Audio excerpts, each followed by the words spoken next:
जमी अधिग्रहण पर प्रथम किस्ती माथिली और खैरपुटू आरंभ।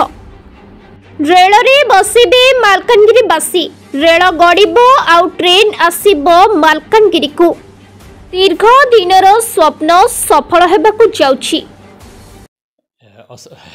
आपण असत्य कहीं मन कि समय पर देखिए आज ठारू ही आरंभ होउछि जयपुर मालकानगिरी रेलवे लाइन रो जमी अधिग्रहण पाई अनुकंपा देवाई कंपनसेशन राशि कहतु कि अनुकंपा कहतु सेटा पेमेंट आरंभ हो एवं लगातार भाव में चलो।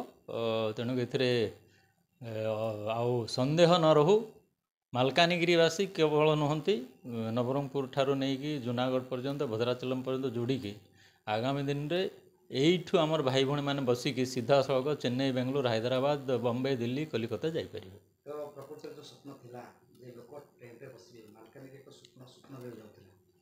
पूरा हवा को जाऊँगी बहुत जल्दी जमी अधिग्रहण प्रक्रिया चलो पेमेंट वर्षा दिन में पूरा चलो एवं आशा करुचु वर्षा पर आगामी वर्ष काम आरंभ हो कथा।